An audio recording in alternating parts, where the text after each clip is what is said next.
Halo semuanya, jumpa lagi di channel Pajak Smart ya dengan saya Awan dan spesialis pajak kita Bapak Eka Purnama di segmen Gerbang Solusi. Ini khusus nih buat teman-teman untuk memberikan solusi perpajakan bagi Anda semua nih guys. Oke. Halo Pak Eka, apa kabar? Jumpa lagi dengan Pak Eka nih. Halo juga Pak Wan, apa kabar? Kabar saya baik. Kabar Pak Wan baik. Baik Pak, sehat-sehat terus ya. Luar biasa nih Pak Eka sudah banyak sekali membantu teman-teman untuk menyelesaikan solusi perpajakan mereka nih Pak. Saya lihat sih di komentar-komentar di video-video Bapak nih sudah banyak yang terbantu banget nih ya. Banyak yang terbantu, banyak juga yang merasa ketakutan dan sebagainya gitu. Dan masih banyak teman-teman yang request untuk membahas lebih lanjut lagi nih tentang PPATK nih Pak, karena ini menarik nih. Masih banyak orang yang belum paham tentang PPATK nih. Oke, langsung saja ya teman-teman ya semua, kita langsung bahas dengan Pak Eka mengenai PPATK Jilid 2 nih. Bagaimana nih Pak? Oke, sebelumnya seperti biasa saya mau disclaimer terlebih dahulu bahwa apa yang saya sampaikan di sini adalah pendapat pribadi saya, bukan ajakan atau anjuran, bukanlah kajian akademis, tidak dapat dibuktikan kebenarannya dan belum tentu juga sesuai dengan peraturan dan ketentuan pajak yang berlaku di Indonesia. Jikalau dan ini juga bukan adalah saran profesional konsultan, teman-teman tidak boleh menggunakan video ini sebagai pedoman satu-satunya bagi teman-teman untuk melaksanakan kewajiban perpajakan teman-teman. Jikalau teman-teman memiliki permasalahan perpajakan yang ingin teman-teman tanyakan atau lebih jelas ketahui, teman-teman boleh konsultasikan dengan konsultan pajak teman-teman sendiri atau konsultasikan dengan AR di kantor pelayanan pajak tempat teman-teman terdaftar, atau boleh juga hubungi Pak Awan atau saya di www.lembagabantuanpajak.com. Baik, sebelum kita mulai pembahasan, saya mau cerita dulu nih latar belakangnya. Kenapa kita mau ada pembahasan mengenai PPATK ini nih. Jadi sesuai dengan pasal 41 ayat 1 huruf B Undang-Undang Nomor 8 Tahun 2010 tentang pencegahan dan pemberantasan tindak pidana pencucian uang, Undang-Undang TPPU ya. Pusat Pelaporan dan Analisa Transaksi Keuangan PPATK memiliki kewenangan untuk mengeluarkan pedoman guna membantu penyedia jasa keuangan dalam mengidentifikasi transaksi keuangan yang mencurigakan dan berpotensi tindak pidana pencucian uang. Dan dalam rangka pelaksanaan kewenangan tersebut, PPATK telah menetapkan Peraturan Kepala PPATK Nomor Per 11 garing 102 PPATK 06 garing 2013 tentang identifikasi transaksi keuangan mencurigakan bagi penyedia jasa keuangan sebagaimana telah diubah dengan Peraturan Kepala PPATK Nomor Per 04 garing 102 PPATK 03 garing 2014 tentang perubahan atas peraturan Kepala PPATK nomor Per 11 102 PPATK 06 2013 tentang identifikasi transaksi keuangan mencurigakan bagi penyedia jasa keuangan, dan juga Surat Edaran Kepala PPATK nomor SE 03 garing 102 PPATK 05 tahun 2015 tentang indikator transaksi keuangan mencurigakan bagi penyedia jasa keuangan. Jadi peraturannya ini diubah-ubah terus ya, Pak Wan ya. Jadi semakin hari semakin diperlengkapi, diperbaharui, disempurnakan karena ternyata transaksi keuangan mencurigakan ini semakin hari semakin berkembang dengan pesat dengan cara-cara yang semakin canggih. Kemudian dalam perkembangannya PPATK berdasarkan hasil analisis pemeriksaan dan riset tipologi tersebut menemukan adanya indikator baru dari transaksi keuangan mencurigakan tersebut yang berpotensi tindak pidana pencucian uang yang diduga berasal dari tindak pidana di bidang perpajakan. Oleh karena itu, PPATK memandang perlu untuk menyusun indikatornya transaksi keuangan mencurigakan sesuai dengan tren yang terjadi saat ini untuk membantu perusahaan perusahaan jasa keuangan ini, contoh bank, dalam menganalisis ada atau tidaknya transaksi keuangan yang mencurigakan terkait tindak pidana di bidang perpajakan yang dilakukan oleh pengguna jasa yang terdapat pada penyedia jasa keuangan. Jadi penyedia jasa keuangan ini banyak ya Pak Wan ya. Ada bank, ada money changer, ada segala macam lah. Tapi kita sih lebih fokus ke bank ya. Karenanya sehubungan dengan hal tersebut, PPATK menetapkan surat edaran ini yang kita akan bahas ini, yang kita akan kupas lah. Ini sebagai pedoman yang diharapkan menjadi salah satu langkah bagi pihak jasa keuangan untuk mengoptimalkan upaya deteksi adanya indikasi transaksi keuangan mencurigakan terkait tindak pidana di bidang perpajakan yang perlu dilaporkan sebagai laporan transaksi keuangan mencurigakan ya ke PPATK.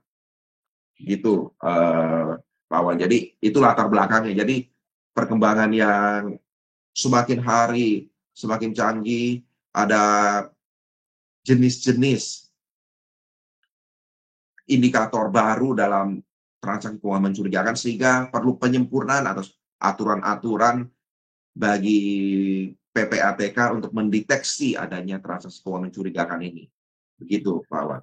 Wow, luar biasa ya peraturan ini. Jadi intinya sih ada transaksi keuangan mencurigakan ya, atau TKM. TKM inilah yang perlu diwaspadai oleh teman-teman wajib pajak, atau mungkin Anda minimal Anda tahu lah ya apa itu transaksi keuangan mencurigakan atau TKM gitu. Nah, tadi kan Bapak bilang bahwa TKM ini ada indikatornya nih, ada indikator yang mengatakan bahwa suatu transaksi itu disebut sebagai TKM ya, transaksi keuangan mencurigakan.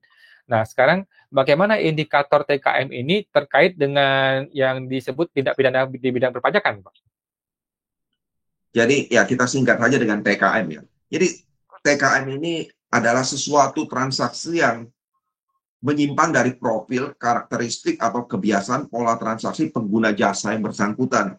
Jadi ini kembali ke masing-masing pihak, Pak Awan. Jadi mungkin transaksi tersebut kalau dilakukan oleh Pak Awan tidak dianggap mencurigakan, tetapi kalau misalnya dilakukan oleh saya, akan dianggap mencurigakan oleh PPATK atau pihak perbankan tempat kita membuka rekening. Contoh, jadi ini ada beberapa contoh transaksi keuangan yang mencurigakan ya. Yang pertama adalah rekening pribadi, khususnya dengan profil swasta, digunakan untuk transaksi bisnis atau menampung hasil penjualan dalam jumlah signifikan. Jadi, biasanya yang melakukan penjualan itu biasa perusahaan ya. Kalau perorangan kan biasanya UMKM. UMKM itu kan transaksi pasti tidak besar ya. Nah, ini rekening pribadi dibuka tapi dipakai untuk menampung transaksi bisnis yang jumlahnya nilainya signifikan. Itu pertama. Kemudian kedua, ini ada modus untuk menerima pengalian dana yang bersumber dari hasil perjudian di luar negeri. Kalau hasil perjudian di luar negeri kan sebenarnya itu tidak masalah karena tidak dilakukan di Indonesia. Pada saat uang-uang itu masuk, harusnya sah-sah saja. Tapi terkadang itu sebenarnya bukan dari hasil kemenangan di meja judi di sana gitu loh. Itu mungkin uang entah berasal dari mana. Jadi itu transaksi yang bisa dikategorikan transaksi keuangan mencurigakan juga. Kemudian ada juga rekening pribadi pengurus atau anggota keluarga pengurus karyawan perusahaan yang menerima dana dalam jumlah signifikan dan atau rutin dari perusahaan tempat yang bersangkutan bekerja dan atau dari pihak-pihak yang memiliki kesamaan profil usaha dengan perusahaan tempat yang bersangkutan bekerja. Misalnya penggunaan rekening pribadi untuk pembayaran hasil ekspor. Ya, misalnya kita ini ekspor barang, perusahaan ekspor barang, tapi kenapa yang terima adalah rekening pribadi gitu loh. Seharusnya kan kalau perusahaan ekspor, harusnya uang itu masuk, hasil ekspor itu harus masuk ke rekening perusahaan. Nah, kemudian pengguna rekening pribadi menjadi rekening penampung pembayaran mesin edisi milik perusahaan. Jadi antara pemilik dan penerima dana itu berbeda. Nah, ini adalah sesuatu yang mencurigakan. Kemudian ada juga karena peningkatan volume transaksi dari rata-rata transaksi sebelumnya dengan indikator sebagai berikut. Misalnya, peningkatan volume transaksi dari rata-rata transaksi sebelumnya misalnya 3 kali lipat begitu loh. Jadi dibanding tahun sebelumnya. Jadi tahun-tahun sebelumnya mungkin normal saja stabil. Tiba-tiba di tahun ini melonjak gitu loh. Nah, 3 kali lipat gitu loh. Jadi itu dianggap mencurigakan.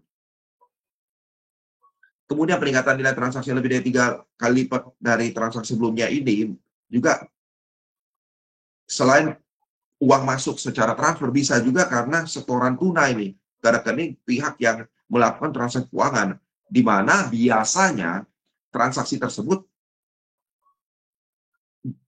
dilakukan secara non tunai. Jadi biasa rekening ini terimanya biasa non tunai nih, terima transfer normal-normal saja. Tapi tiba-tiba kenapa uang masuk setoran tunai masuk terus itu juga menjadi satu indikator kecurigaan.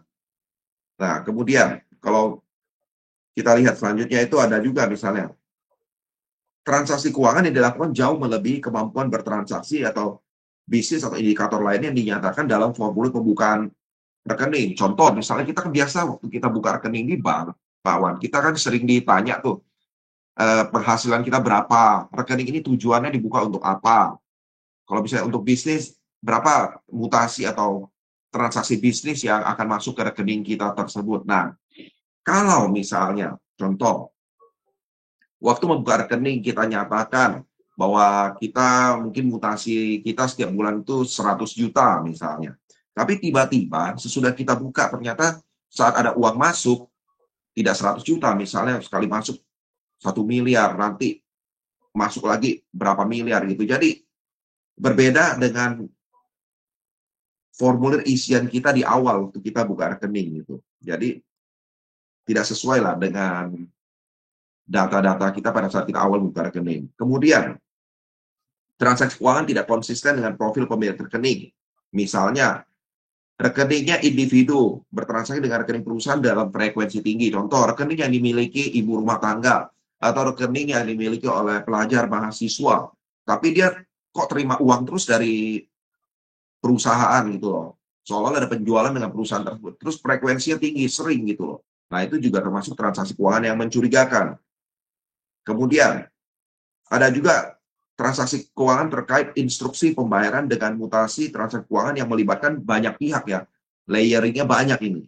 Dan cenderung berbeda dari praktek bisnis pada umumnya atau menyimpang dari kelaziman suatu industri beroperasi. Misalnya, ketidaklaziman antara lain penggunaan transaksi tunai pada perdagangan internasional dan e-commerce. Jadi mungkin transaksinya dilaporkan adalah transaksi dengan pihak luar gitu loh. Tapi pihak luar itu nggak pernah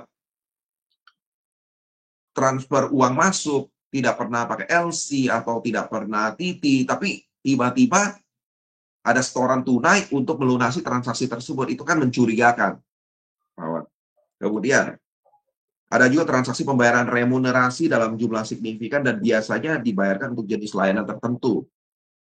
Kemudian, pengguna jasa melakukan transaksi dengan tidak memperhatikan keuntungan atau kerugiannya, misalnya mengabaikan tingkat keuntungan dari komisi yang lebih tinggi, suku bunga yang lebih tinggi, dan lain sebagainya. Nah, ini biasanya sih kemungkinan adalah dana-dana yang sebenarnya mau disembunyikan atau dana-dana hasil tindak kejahatan. Jadi, mereka mau cuci dengan bersih sehingga mereka beli misalnya mereka beli satu produk reksadana atau obligasi atau apapun itu, sesudah beli mereka jual kembali walaupun menjual dengan harga rugi gitu loh.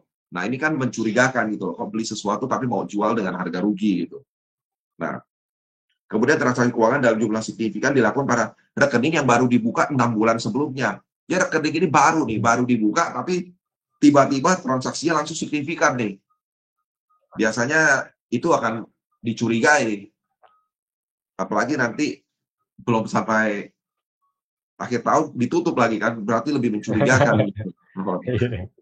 Kemudian, rekening perseorangan dengan profil pekerjaan swasta atau wira swasta melakukan transaksi yang mencantumkan berita transaksi berkaitan dengan pajak nih. Antara PPN, bayar pajak, konsultasi pajak, faktur ini, dan lain sebagainya.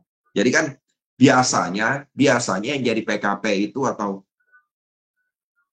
bertransaksi dengan perusahaan biasanya sesama perusahaan, tapi kok ini rekening perorangan dilibatkan gitu loh. Pasti ada sesuatu.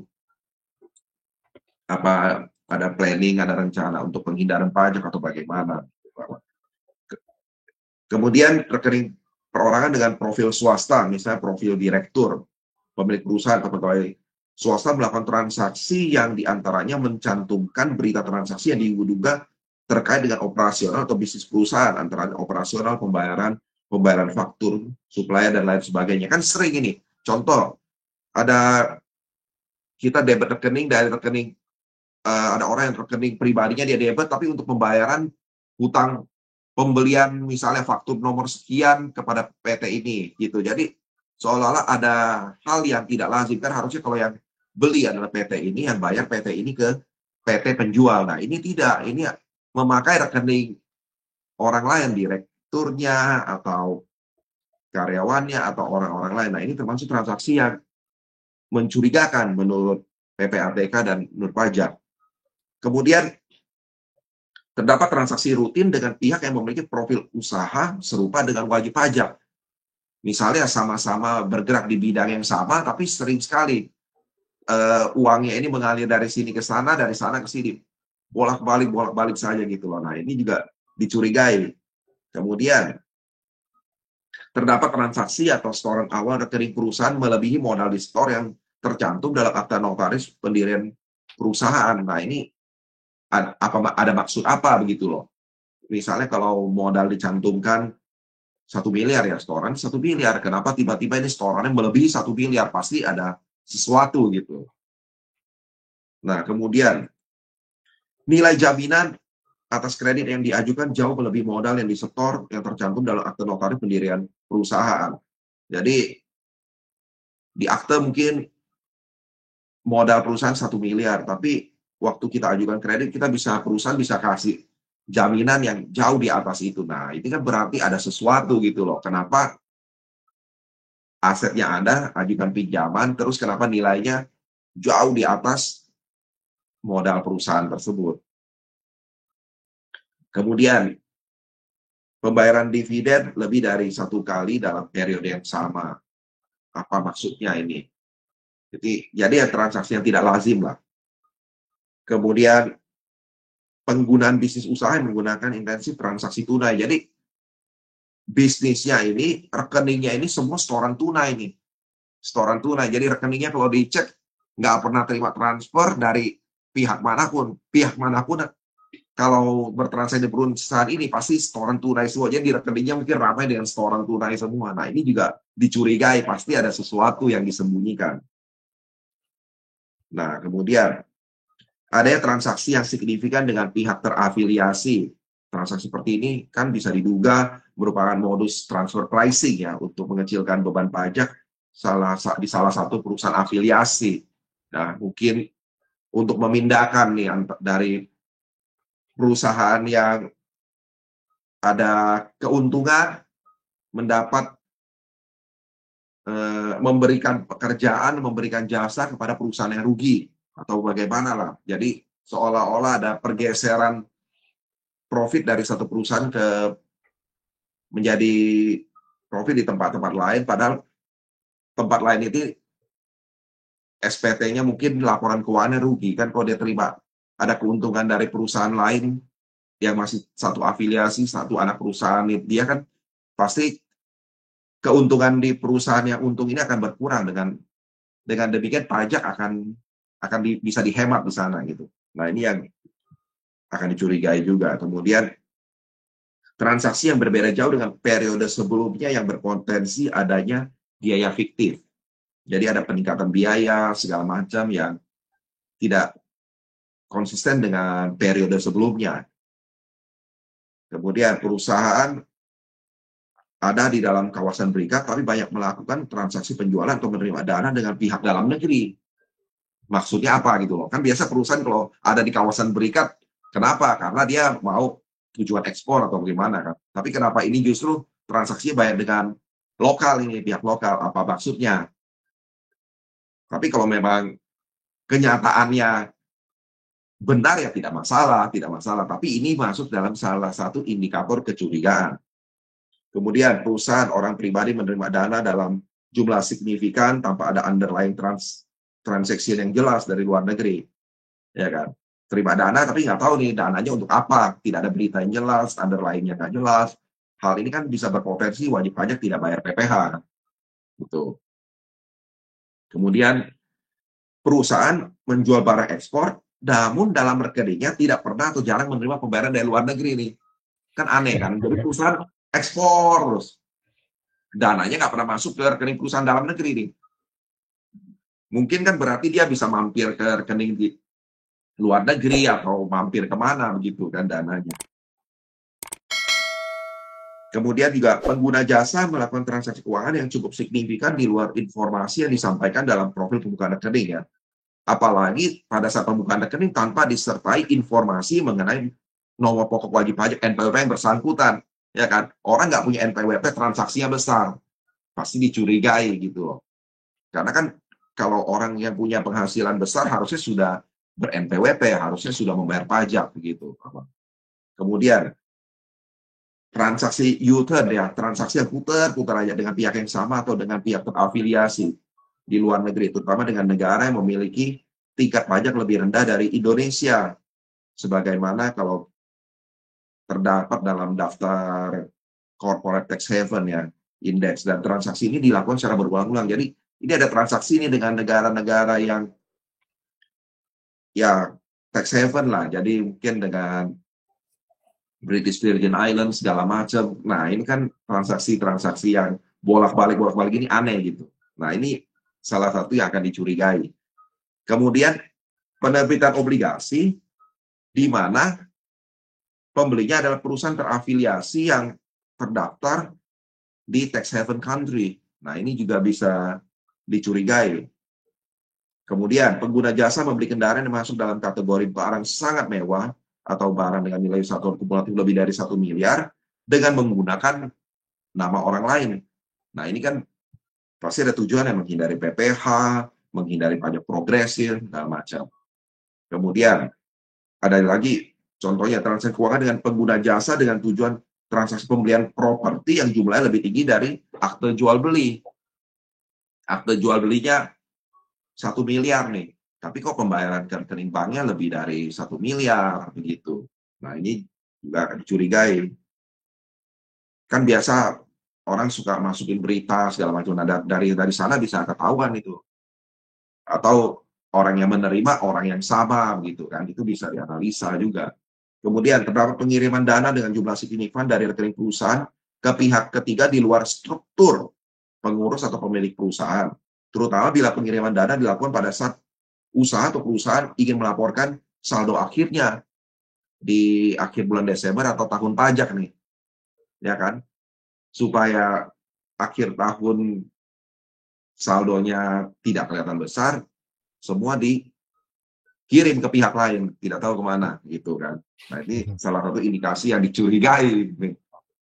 Kemudian terdapat pemindahan dana dengan jumlah signifikan ke pihak yang sama dan atau pihak yang terafiliasi dengan perlakuan pajak khusus. Contoh nih, dari rekening perusahaan atau dari rekening orang pindah ke rekening yayasan, LSM lah, atau mungkin ke rekening mahasiswa pensiunan. Jadi sebenarnya orang yang tidak punya profil bisnis untuk melakukan usaha atau kerjasama dengan perusahaan. Nah, itu juga dicurigai. Kemudian pemanfaatan rekening atas nama anggota keluarga atau rekening dengan jenis rekening pribadi yang digunakan oleh entitas bisnis untuk menerima atau mengelola dana dari hasil usaha dengan nilai yang signifikan. Untuk menerima dana juga dari hasil usaha, tapi dengan pola transaksi penarikan tunai dan penyetoran tunai, di mana transaksi tersebut sebenarnya bisa dilakukan dengan transaksi pemindah bukuan.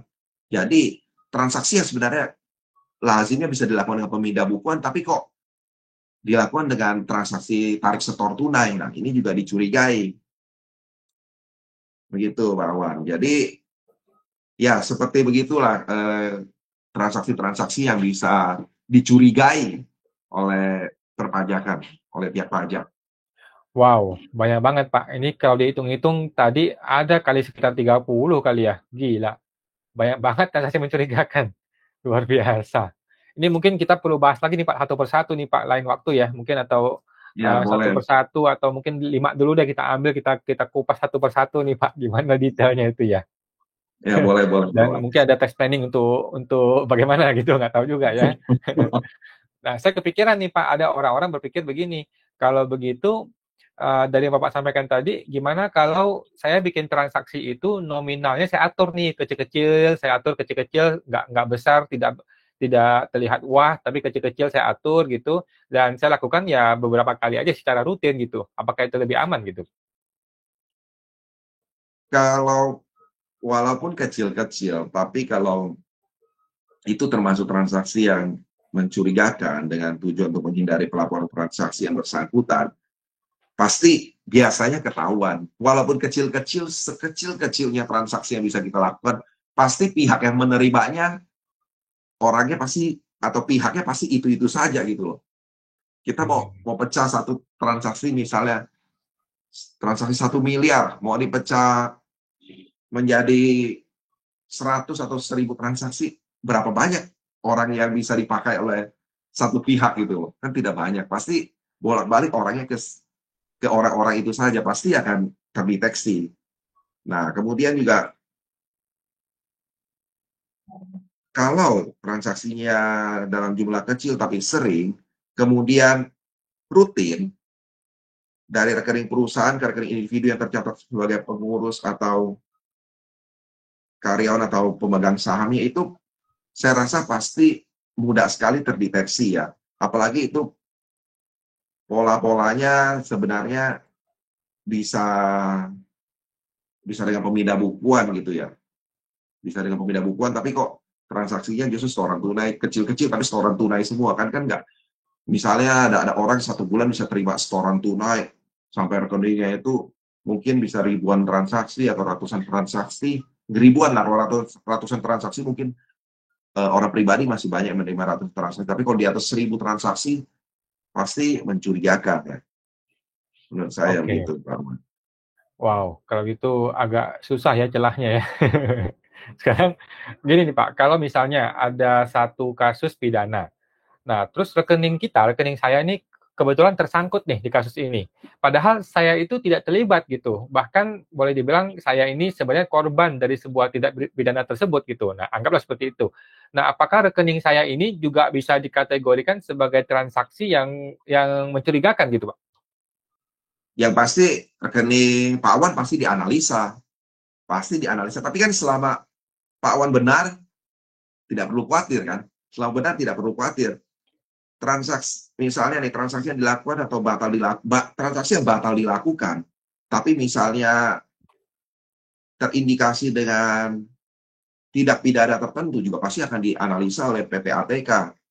Contoh misalnya, ya mungkin kalau sekarang sih KTP fiktif sih sudah tidak ada ya, tapi mungkin dulu KTP sejak ada iktp kan KTP ganda sudah boleh bilang hampir tidak ada ya. Nah, kalau misalnya pemalsuan identitas seseorang untuk membuka rekening atau apa, terus kebetulan Pak Awan transaksinya terhubung nih dengan orang tersebut nih. Ya, rekening Pak Awan akan dianalisa.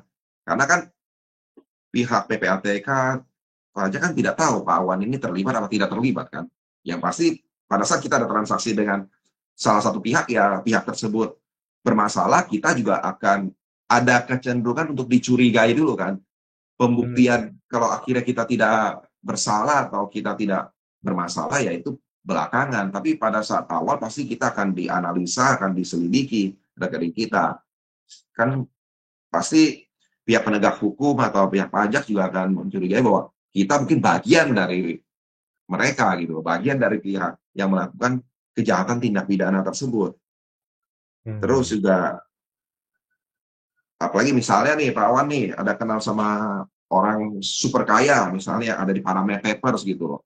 Rekening Pak Wan pernah terima nih transfer uang masuk dari sana atau misalnya Pak Wan ada kirim uang ke sana atau misalnya ya bagaimana lah pokoknya tiba-tiba ada dana yang lewat ke rekening Pak Wan dari negara sana gitu dari orang yang memiliki yang namanya tercantum di Panama Papers ya Pak Wan pasti akan diselidiki gitu Pak. Oke, oke. Berarti kalau gitu, berarti kalau saya sudah benar, walaupun saya tetap dianalisa gitu ya, tapi kalau saya merasa sudah benar ya saya tidak pernah melakukan hal yang disebutkan di atas gitu ya. Berarti kan transaksi itu boleh dibilang aman gitu, Pak? Ya aman ya kalau transaksi kita itu tidak tersangkut dengan pihak lain yang kebetulan termasuk transaksi yang diminta oleh PPATK untuk dilaporkan karena melibatkan harta kekayaan yang diduga berasal dari hasil tindak pidana ya kan kadang-kadang misalnya nih eh, dalam satu transaksi bisa saja kan ada satu orang dia ada transaksi yang memang bisnis pure murni bisnis dia gitu. Pak Awan bertransaksi bisnis dengan dia, ya berarti Pak Awan kan tidak ada masalah. Pak Awan melakukan bisnis yang benar dengan dia. Terlepas dia ada bisnis sampingan atau bisnis lain yang mungkin berhubungan dengan tindak pidana. Nah, memang awalnya Pak Awan diperiksa, tapi pada saat kalau misalnya ternyata dari hasil analisanya transaksi Pak Awan clear dan bersih ya tidak masalah. Gitu.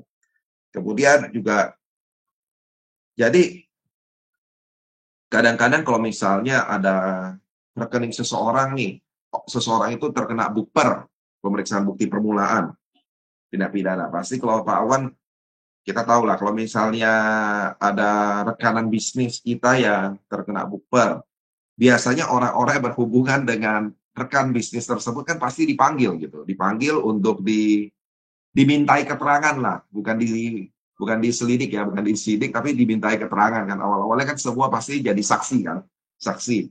Nah, kalau peningkatan status dari saksi menjadi tersangka kan, itu ada proses lanjutannya. Nah, tapi yang pasti pada saat kita tersangkut dengan salah satu pihak yang melakukan tindak pidana, sudah pasti kita dalam tanda kutip kita akan dianalisa dan diselidiki gitu, Pak Wan. Terus misalnya kalau tadi baru bukber, apalagi kalau kita bertransaksi dengan orang yang sudah dianggap melakukan tindak pidana di bidang perpajakan, pasti rekening kita akan lebih diselidiki lagi gitu Pak Awad. Bukber saja sudah diselidiki, apalagi dia sudah naik tingkat ya, sudah pasti kita akan diselidiki. Jadi ya kita waktu bertransaksi dengan seseorang perlu hati-hati ya.